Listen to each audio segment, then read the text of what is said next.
Let me ask you a question. Right? You ever heard the story of Abraham? I know some of you have, maybe some of you haven't.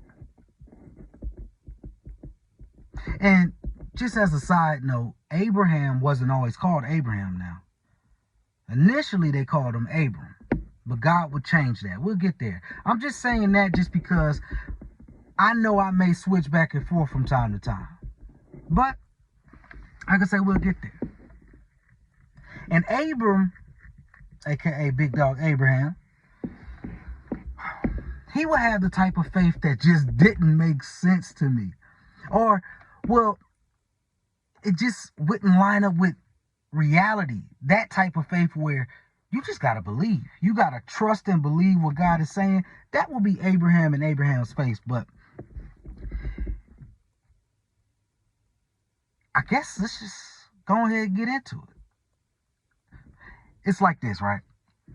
What if you're doing everything right? Doing all the right things. What if the path you were called to take, though, wouldn't make sense? Like, first you're being told, I need you to leave everything behind, pretty much. Leave from your father's house, which you should. But at this time, I think Abraham was like 70, 75 something. You know what I mean? But God will come to him and be like, hey, I need you to pick up and go. Right? Now remember, there's no guarantees. There was really, at that time, no clear answers. It was just Abram trusting in what God told him. This will be the story of Abraham, right? A man who had to choose between being in a safe place, what he was used to, having control, or walking by faith.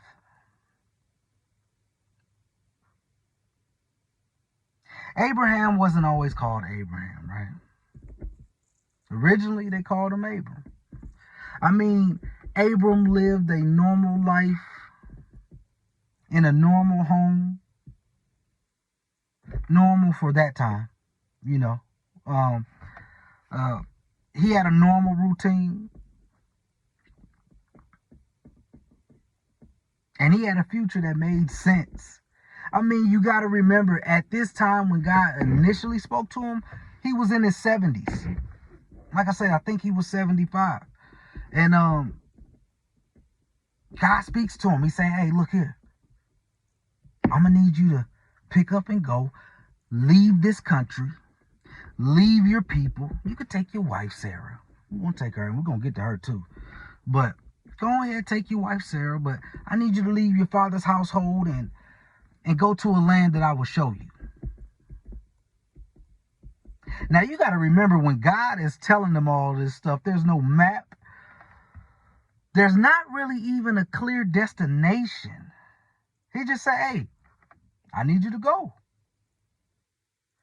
And all I'm giving you is just a promise. My word. Now, it is kind of a cheat code because it's God's word, and God built everything off of his word, right? The heavens, the earth, you get it. But we're talking about real people here. I think that's what people don't understand. In the Bible, these are real people living real lives. So it's really like, boom, you got to really have that strong faith. So God come to him, without any clear direction, no map, no destination, and just say, hey, pick up, go. I'm going to just give you my promise. I'm going to give you my word, right? And I reveal. He didn't even say that. But I guess Abram was thinking, like, along the way, gotta reveal it all to me, right? So that'll be the promise, right? But I mean, you got to think, like, he's dealing with an impossible future. Because God will tell him, I will make you into a great nation. God tell him, like, look, I'm going to bless you. Like, if you can, I'm going to bless you beyond whatever you can think of. Like, beyond that, beyond that, beyond that. That's how much I'm going to bless you. Now, this is God talking to Abram. Now, all the people on the earth will be blessed through you. But see, here's the problem. Because at that point, God was talking about lineage. You know what I mean? Like, blessing all the people on the earth through him, and just blessings on blessings on blessings and all that good stuff. It sounds great, but you got to remember, Abram's 75 years old at this time. He's being told leave his father's house. He does have a wife, but the thing is, he doesn't have children. So he probably scratching his head thinking, like, God, how you going to? He telling him he going to bless nations through him, and it doesn't match up with reality, right? It just doesn't match. And so Abraham is forced with, like, a decision. And I told you, Abraham, you know, he proved that he was strong in the faith now. But that's when his faith would really have to start to kick in at that point. And at that moment, like, his faith would have to define everything.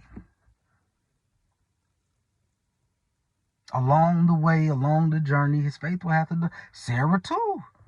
Sarah too now. Because it's like, Abram could stay. Nobody was forcing him to leave. His father didn't say, hey, you gotta go. And at this time, you gotta remember, people in the Bible weren't living for hundreds and hundreds and hundreds of years. God had already had stopped that because of the Nephilim and all that other stuff, and he stopped life at 120 years. Said, hey, look, man won't live past 120 years no more. I mean, y'all tripping. I gave y'all hundreds and hundreds and hundreds a year, but anyway, that's another story. But you got to remember, he's 75. He's not going to live past 120 because God said so at this point. I mean, not to him, but to everybody. So, you know, like I said, he had to really step out on faith. But fast forward, he could stay, but he chose to leave. He chose to trust God's word, right? So that means giving up your control and leaving where your safe place is, where you're most comfortable at, what you've always known. And you're going to some place that you have no clue. You don't know what you're about to face. You just got to pick up and go. And you got to convince your wife. Anyway. But I guess that faith and trusting something he can't see, that's real faith, right? So he heads out on his journey. Now, along this journey, he's going to come to Egypt. Well, eventually he will come to Egypt. And I ain't going to spend too much time on this because I don't want to make Abram look too bad. But let's just say, before he entered into Egypt, now mind you, he ain't got no GPS. He just walking. You know, he walking on his journey by just a faith and a prayer and what God told him, right? But when he entered into Egypt, he knew down there in Egypt, man, they ain't play. He knew Pharaoh didn't play, and all his minions, or whatever you wanted to call them, they didn't play either, right? And so he knew, he was like, hey, look, Sarah. Because Sarah was bad. The Bible tell you Sarah was bad, right? So he was like, hey, look. In which Sarah is Abram's wife. He's like, look, since you so bad, when we entered into this land called Egypt, I already know, man. If they know I'm your husband, they're going to try to kill me. They're going to try to take me out. So just say you my sister, right? And sure enough, when they entered into the land of Egypt, he was right. Maybe God told him that too. But it's like, I ain't about to go ahead and say my wife, my sister, just so you could. Anyway, I ain't gonna spend too much time on that. But anyway, you know, God was still covering them. He was still protecting them, because guess what? Even though Pharaoh had took his wife initially, because she was bad. He wanted to make, and Pharaoh thought that was his sister because that's what Abram told them, right? That's what Abram told him. So he just going off his word. He was like, okay, this your sister? Bet then. So since this is your sister, I'm going to go ahead and break you off because that's just, you got to, that's just how they did things back then. You know what I mean? And in some parts of the world, they still do it. So look, hey, I'm gonna give you all the donkeys, all the cattle, a bunch of. I'm gonna shower you in riches and stuff because she bad. I need her. And look here, I'm gonna make sure you set straight because I'm gonna need you to go about your way because this is my wife now and then blah blah blah blah blah. Anyway, God came to Pharaoh and everything else, and I'm trying to skip past this part of the story because I want to focus on the covenant God made with Abraham, but gotta tell you this part. So after Pharaoh breaks him off everything he pays him for, God didn't let him touch Sarah. He didn't let him touch Sarah. So that's why I said Sarah had to have incredible faith as well, because this is her husband, and she's like, all right, I don't want you to die, and all right, we're already out here walking through this.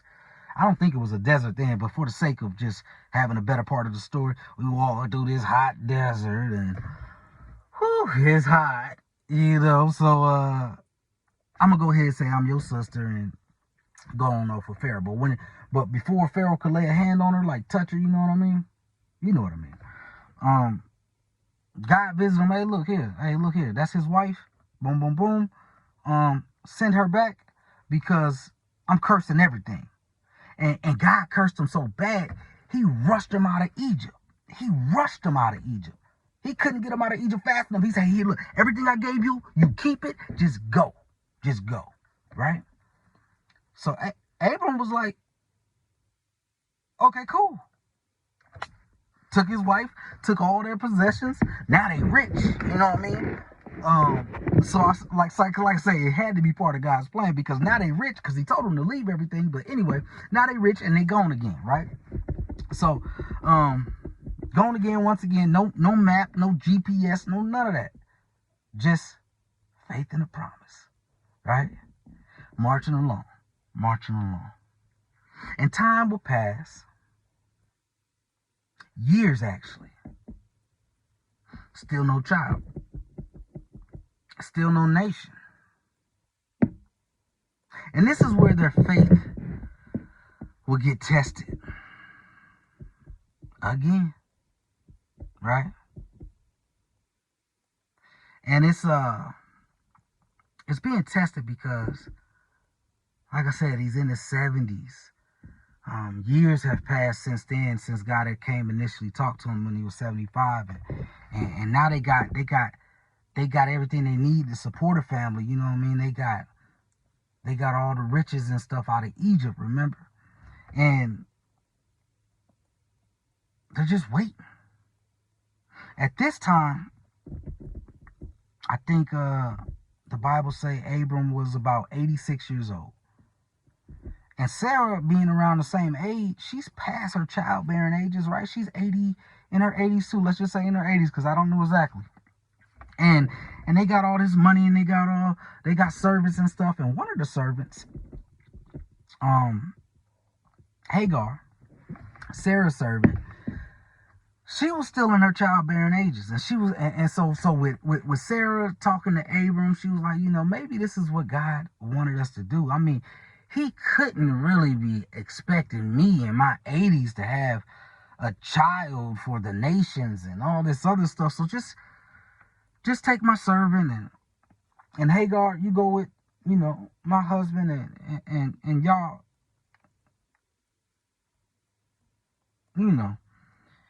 And so that's what they did, Abram knew, that's how the Bible like to say it, they knew each other. They knew each other, and she got pregnant, right? Long story short. And when she got pregnant, the crazy thing is, even though Sarah set this whole thing up, like, she started treating Hagar like horrible, bad, real bad. And like, just going off on her all types of crazy ways, right? And so Hagar just takes off. She was like, I'm gone. I ain't got to deal with this. And nah, and you know, she takes off pretty much. That's what the Bible don't say that, but that's me saying that with Hagar said it, you know what I mean? And on with Hagar leaving and on her path and on her journey, she was visited by the angel of the Lord, and the angel of the Lord was like, hey, where you going? You know. She was like, they tripping back there, and Sarah gave me to her husband, and I ended up getting pregnant, and now she mad at me. And the Lord was like, look, I know. Look, I know they tripping, but I'm going to need you to head on back. Because I got plans. I'm going to talk to them. Don't worry about that. Everything going to be good when you get back. Don't worry. But I am going to need you to head on back, because you're carrying a son. And I'm going to bless them too. I'm going to bless him too, right? I just need you to name him Ishmael. We're going to bless him. And the Bible says something funny too about Ishmael, that he will be, let's just say, he going to be a wild boy. You know what I mean? He going to be wild. Ishmael is wild. You know what I mean? And this was before he was even born. The angel of the Lord is telling Hagar this. So Hagar goes back to Sarah and Abram, and fast forward, because there's so much stuff that takes place in this part of the Bible with Abraham and Lot, because Abraham and Lot is Abraham's nephew, right? Which Lot, Sodom and Gomorrah and all that. Look, we're gonna get to it, but all right, cool. So anyway, and he rich too, and so anyway, fast forward. Abraham, right? It's not Abraham yet, but Abraham. God visited him and was like, hey, look, man, why y'all tripping? And pretty much, I'm summarizing things. And Abraham was like, look here, hey, look, let me take care of you, Lord. I'm about to get you something to eat, get you this and that. He's like, yeah, do that. Because yeah. But when you finish with all that, come holler at me, because I'm gonna need to talk to you about, because y'all was tripping. You and Sarah, y'all tripping. I told you I had a covenant with you, but and Abraham's like, man, look, I'm 86. I thought that, and she thought that. She's in her 80s too, and I don't know how she gonna have a baby. He was like, look, y'all thinking too much. I told you to listen. That's all I need you to do. I don't need you to be thinking. I need you to be doing, baby. You know what I mean? Because the Bible talk about hearers and doers. And so we'll get to that a little bit later as well. But I'm summarizing all this here to get through this story, because this could be a very long and exciting one. But we're going to skip some of these juicy parts. But so when they talking and everything else, now Sarah is eavesdropping. She ain't supposed to be. She's supposed to be in there making the bread. Because that's what Abraham told her to do. Make the bread. He gave everybody tasks. Hey, make some bread. You, Sarah, make the bread. I need you, one of my servants. Hey, get the meat ready. You know what I'm saying? Prepare quick. Prepare. Get it right. And so they doing all this stuff and they talking. And the Lord said, hey, look here. I don't care how old she is. I told you she gonna have a child for the nations, and it's my plan.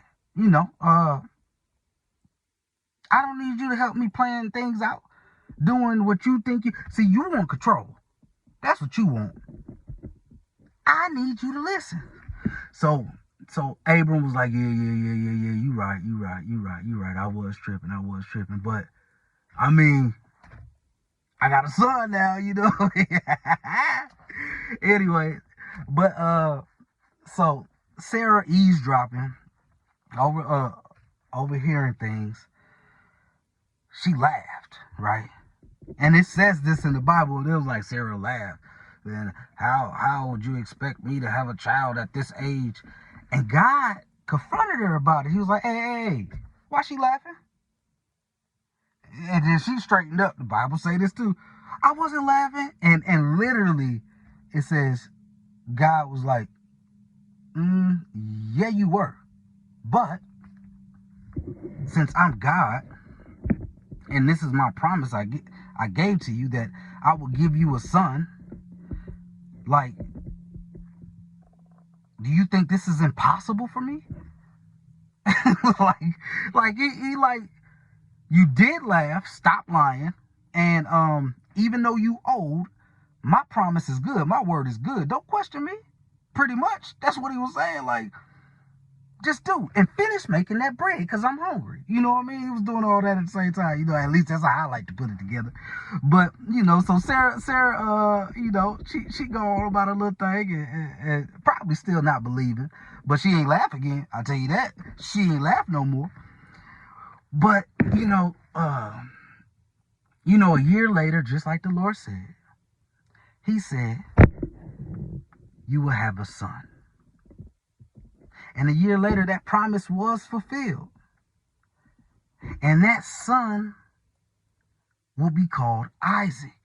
So Isaac is born, right? And the promise is fulfilled. And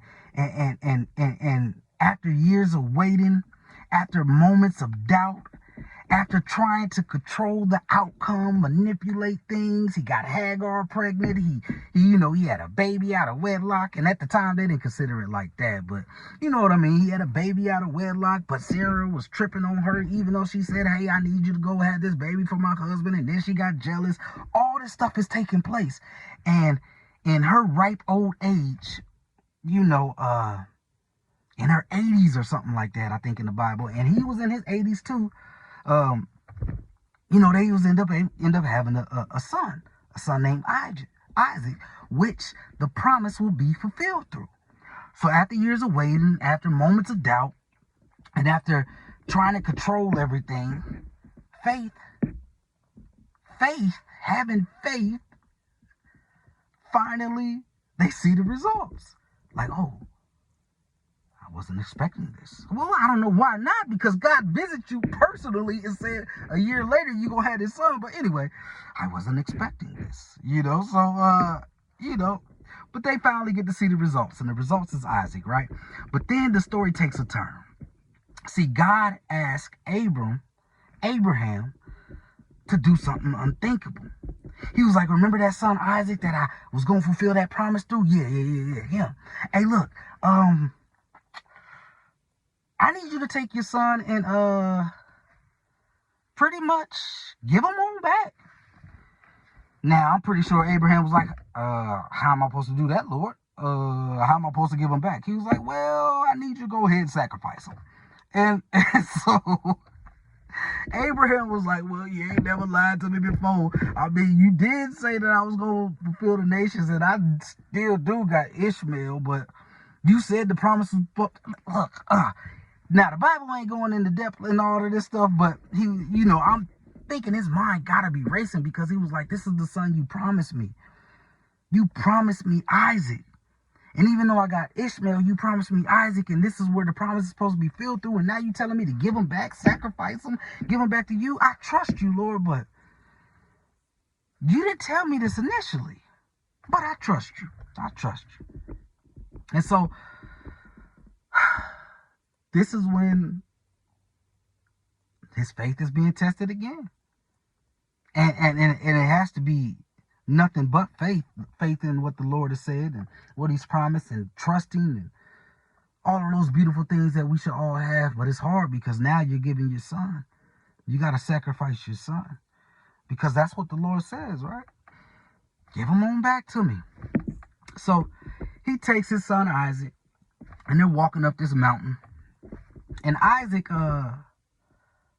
goes and asks Abraham, he say, "Hey, look here. Where's this sacrifice at that we supposed to be giving back to the Lord?" And Abraham responds like, "Oh, don't worry, son. God will provide." Not knowing that he's the one that's supposed to be. You get it, right?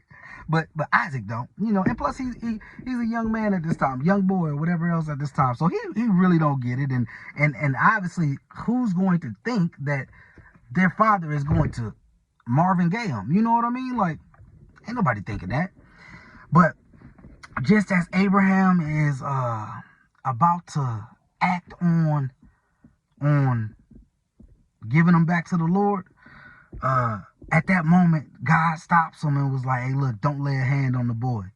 Now I know that I could trust you, pretty much. That was just a test.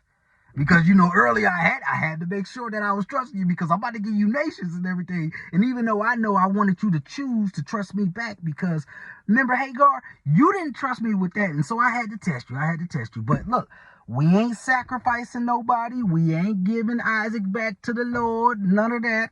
So we good, but I still do need a sacrifice. So look here, go get me a ram, split them in half, and yeah. We're gonna sacrifice the ram. We ain't gonna sacrifice Isaac, but we is gonna still need a sacrifice, because we gotta make up for this Hagar stuff that you did.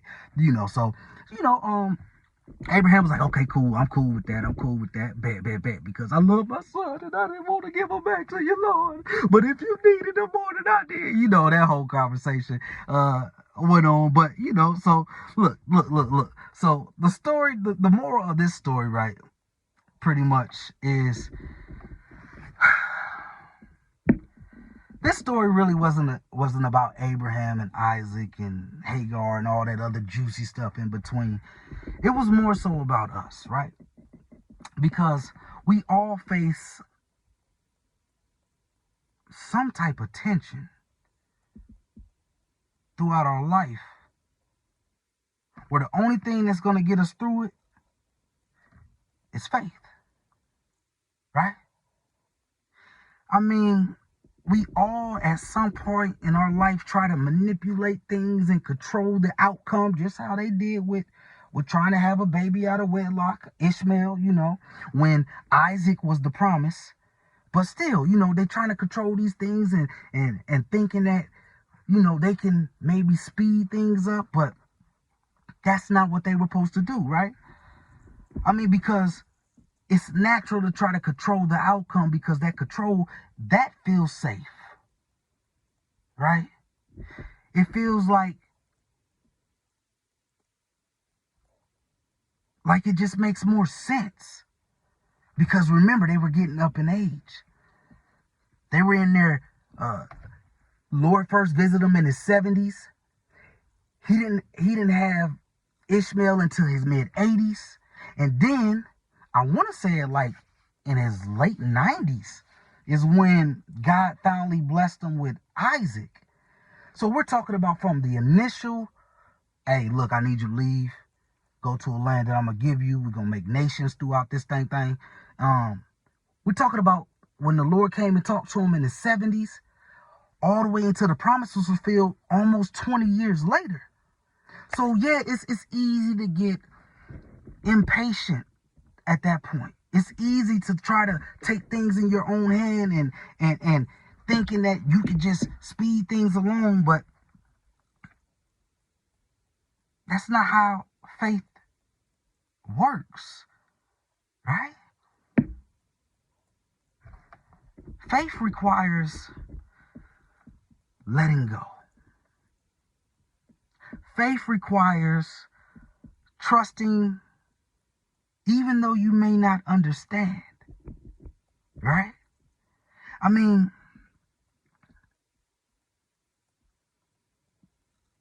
faith requires moving even though you may not have all of the answers. Faith requires waiting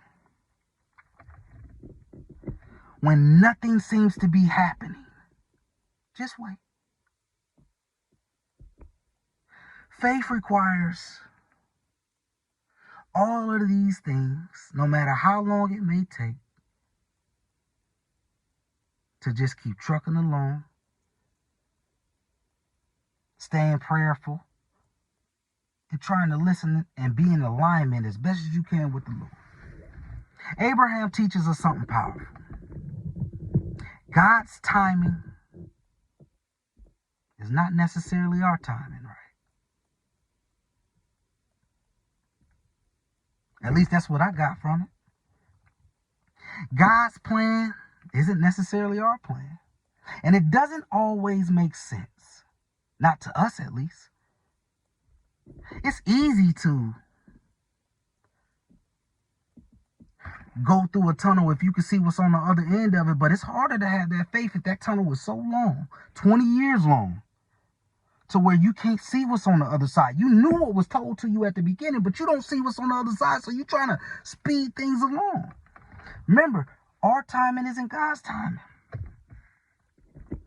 See, that'll require us to not have faith, but take control. And we can't always do that, baby, not with God.